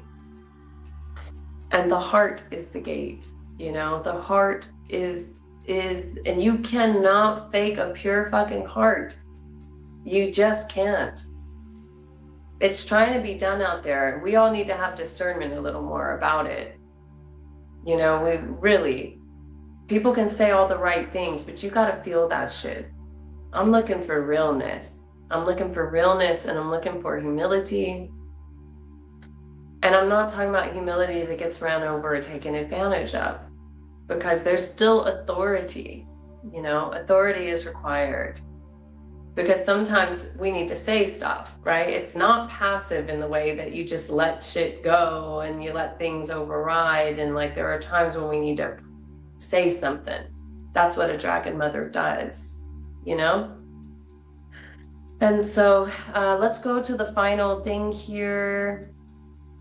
This is the ring of no return, the 31st city of humility, and then we'll be done. So thank you all for being with me. And thanks for helping activate the Andromeda galaxy today on the highest level, and Gene Key 31 and 62 in the ring of no return. And then I think I'll be doing a call possibly on Wednesday, either Wednesday or Friday, and I'm going to be talking about the North Node in the 30, which is the rapture, and that's all about the purification. And it's my purpose in my Gene Keys design, which they say your purpose is the real thing you came down to the earth for, connected to the Sirius codes for me. And the 30, the rapture, is the purification of the lower astral body. It's a lower nature desire. You know, we're having to really weed our way out of the selfishness to selflessness, from my will to thy will. You know, when we serve others, we serve ourselves. And when we meet many that believe in that, everyone is served. That's real community. Come on, let's do it. I've been waiting for it. Those are the gates that we're being called to open. I thought by now I would have taken down the entire Masonic order and all of the government banks and shit, and like Robin Hooded it all and given the money back to all the people. Like, I've gone through all these fantasies in my head, and it's like, no, we're just boots on the ground here. We're just on the front lines here. We're just inviting the shift. We're inviting the change. It starts with each and every one of us being the model of it, being the leaders, showing the way, freely giving, freely receiving. We sustain each other, you know? And it's nice, you know, to know that there are ones out there that don't have ulterior motives or self-interest and can't be bought or sold. I always say the hearts of gold can't be bought, can't be sold, you know? All right, so let's bring it in. The ring of no return, the city of humility. If you happen to be excited at the words coming out of the 31st gift, then you may be in for a shock when you take the plunge into the 31st city. Humility, as we shall see, is not for the faint-hearted. It is therefore highly ironic that humility is a word that has come to be associated with people of a saintly or virtuous countenance. The irony here lies in the misunderstanding that humility has anything to do with behavior, because it does not. That kind of humility is usually arrogance in disguise. True humility can only occur at the Siddhic frequency, because it requires,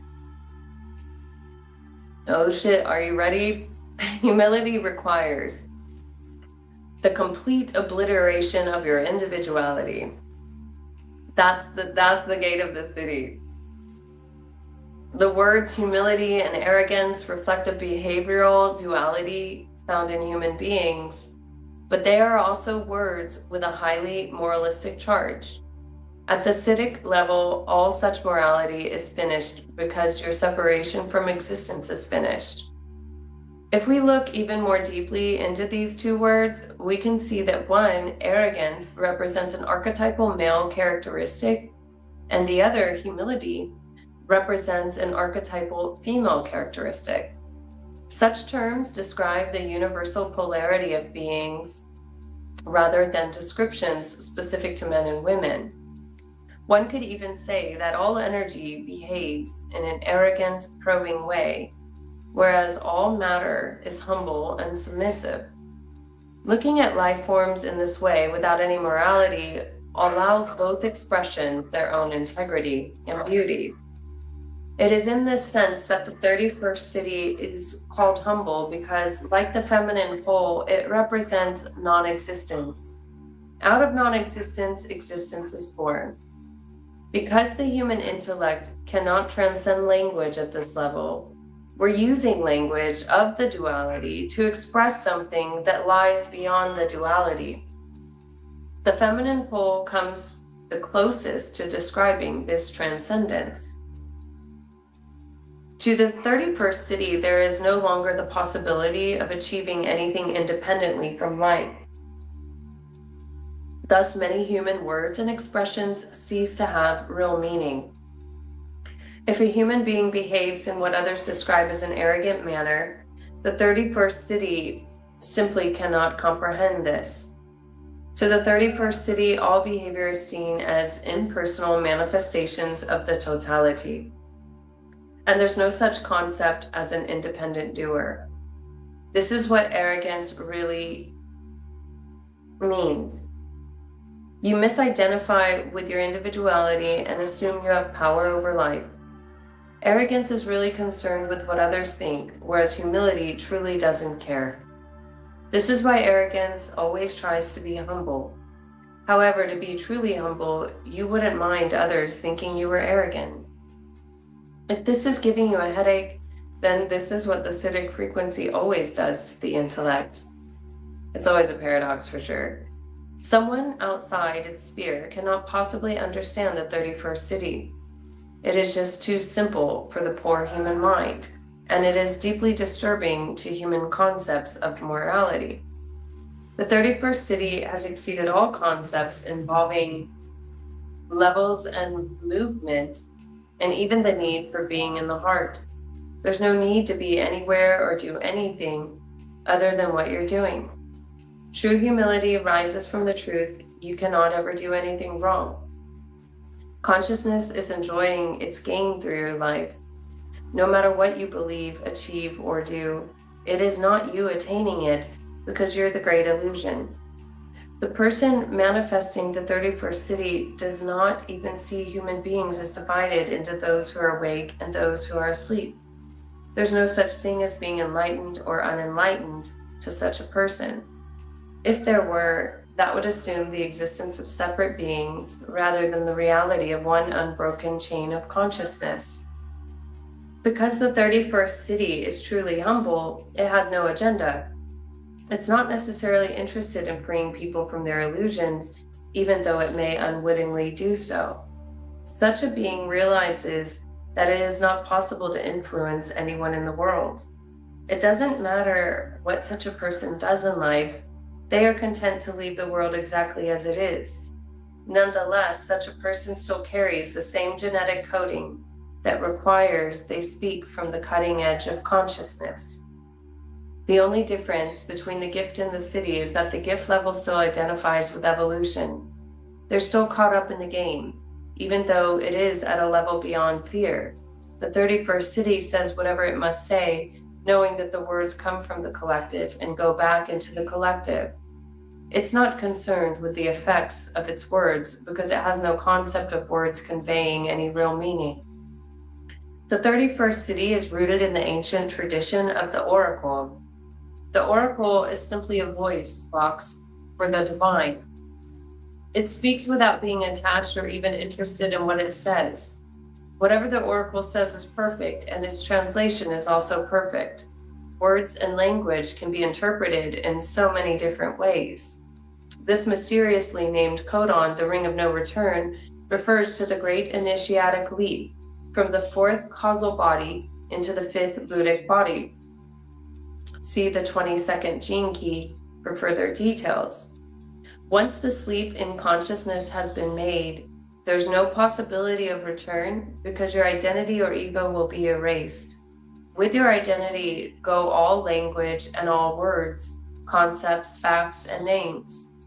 Ultimately, this is the great step in which your name is dissolved. Once you have allowed the acidic frequency to command your voice, you have entered the first stage of divine embodiment.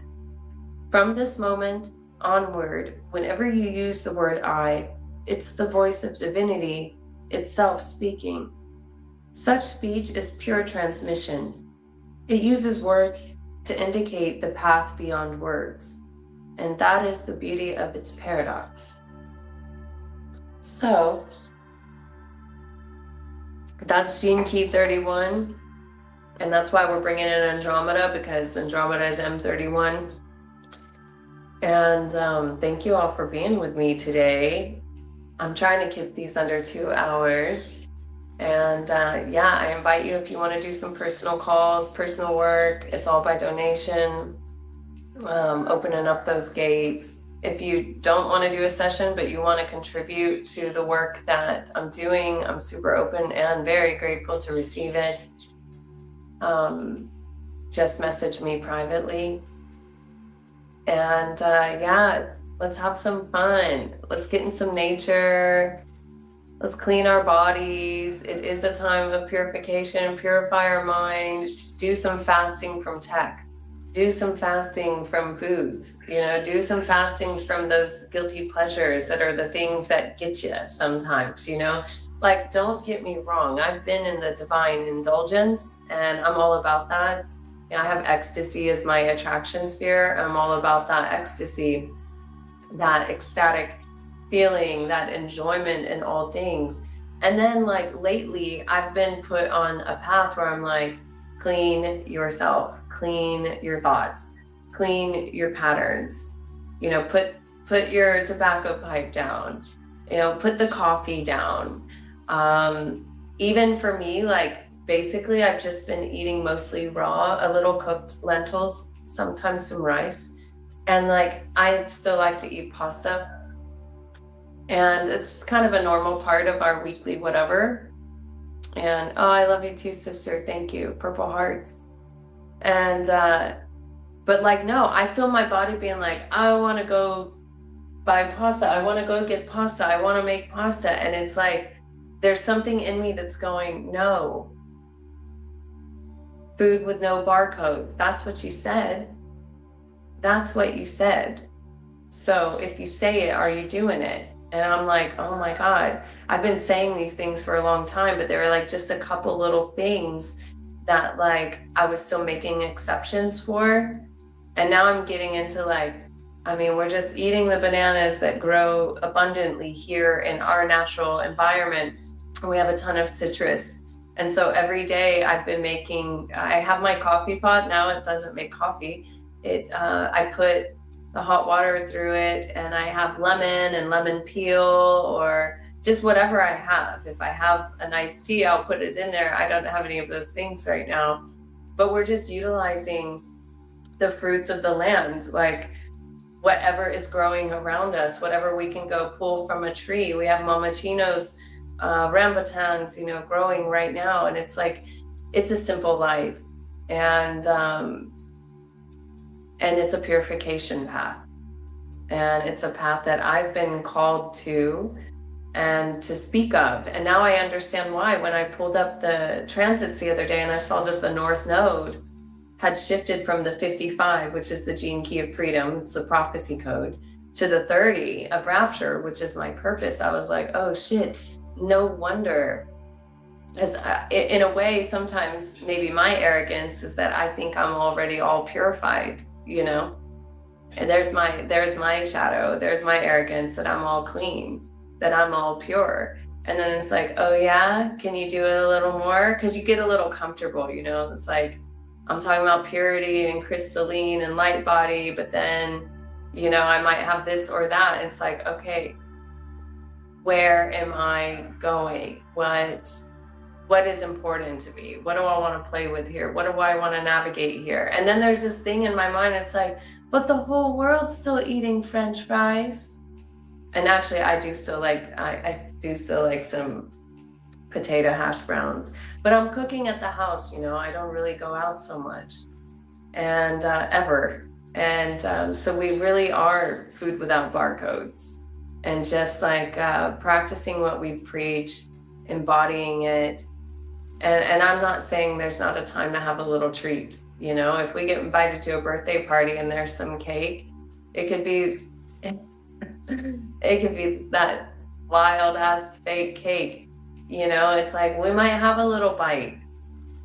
That used to be totally normal to me. That's not so normal to River. Like, she's not really seen a lot of that stuff. And of course, like, I know I'm trying to have compassion for, like, I don't want to be the extreme one where my daughter's growing up and she's like still interacting sometimes with people that eat some of these things, and like she'll play with her friend and then come and say, Mom, can I have this? It's like some little Jello pop with artificial flavors, and I'm like, no, you can't, you know. And it's like, not, she's not so happy about it, but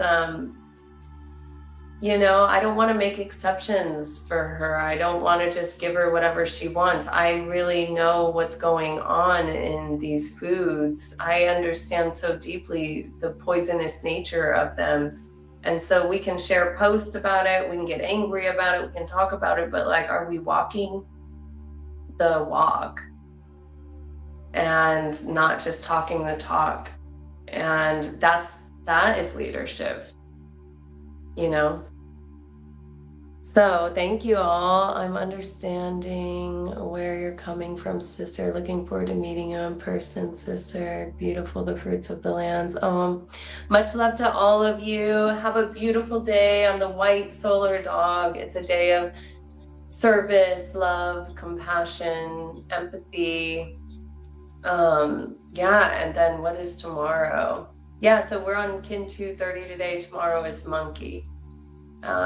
Planetary monkey. Yeah, planetary monkey. You never know what's going to happen on a monkey day. The monkey is about magic, illusion, and play. And yeah, but basically we're in the final 30 days. Oh, and here's my little Zolkin falling apart over here. We're in the last 30 days of the cycle. We're right here at number 230. So we're going to finish out this 12th row, and then we'll go up here, and we're in that final 13, that final countdown strip. So because this is the 260 cycle within the 365 day cycle, it doesn't, you know, they're different mathematics. So we just started the brand new year, which is always July 26th, but then we'll be rolling to kin number 1 in 31 days, actually. Ooh, red magnetic dragon. Who's gonna kick off that dragon with me? That dragon cycle, that's a 13-day wave of the dragon. That's what starts this whole cycle.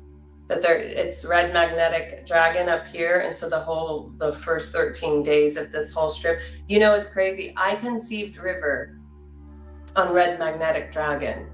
Now, I didn't know I conceived River. I wasn't exactly planning to have any more children. I have 3 already. But on red magnetic dragon, so many years ago, and it was right before they like put the lockdowns on in the whole quarantine thing. I don't know if that was like 4 or 5 years ago. It's hard to remember. Well, no, because River's almost 6. So let's do the math here. Holy shit. What a wave we've been in, a cycle. Yeah, this was when the grid work was heating up. I was still driving my Montero Sport around, going all over, and we'd went to these churches and like the old town where Eduardo grew up, where his grandmother lived, and everything was Christos. It was like Christos symbols everywhere, bells and hearts and iron and like just symbolism. And 144 everywhere. We're taking pictures.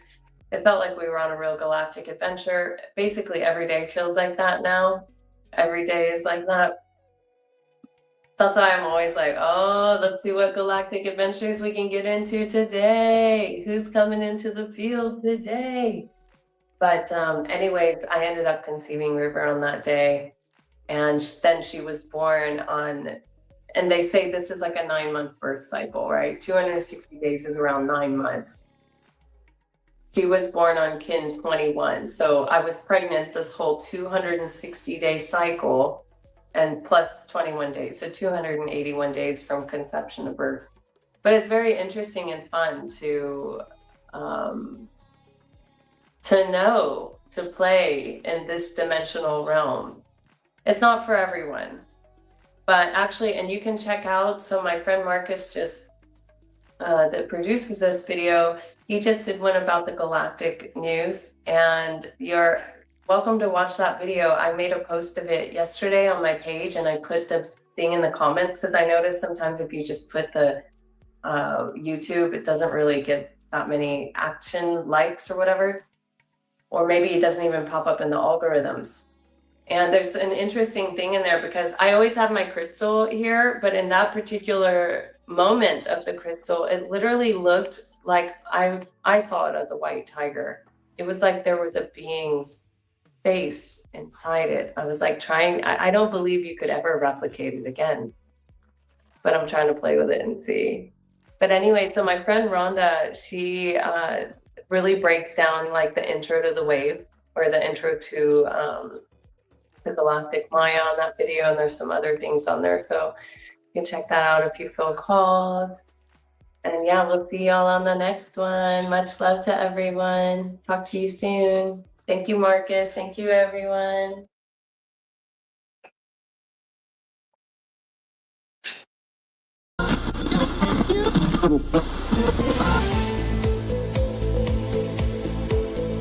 I'm here to help you because a lot of people get nervous or scared, and you might have just started a spiritual awakening in my already way. And by studying masters of these, this knowledge, this wisdom, Leo season has just started, and with Leo season comes Lionsgate portal. So for this week's homework, the first thing that is important, and I'll show you how to do it, is to find your galactic signature. And so I'll share mine, and that way you'll know how to do it. And if you follow my arrow, you'll see towards the right hand side it says birth date decoder. So you're going to click on that blue button that says birth date decoder. And then you can see in the center there, it says enter a date to decode. So what you would do is focus on helping women find themselves through workouts. So today I'm going to speak to you about small habits that could lead to big changes, guys. And creating small habits such as brushing your teeth. So the lesson today is simple. If you love your partner, don't ask empty questions. Come with options, come with confidence, and come with snacks in the car. And if you're the one being asked, stop acting mysterious like dinner is a prophecy. Say what you want before everybody ends up mad and underfed. There it is. Because at the end of the day, love can survive a lot, but hungry confusion will take a good night straight to the invited into. That's what this galactic news is all about. It's a return to the mother in all ways. Okay, so this is what I want to bring you into. So today's the day out of time, which is kid number 228, yellow resonant star. But so Emaho, Ayum Hunaku, Eva Maya, Emaho, which means all hail to the harmony of mind and nature.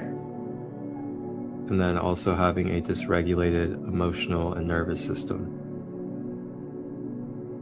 So believe it or not, you could even try out some foods or a diet this week to help with your root chakra. And that is with root vegetables like beets, potatoes, carrots, onions, on the Sacred Light Broadcast Network for our next episode of the Galactic Guidance Report, as we help get you ready for the week ahead in cosmic and divine order, self-empowered as the I Am.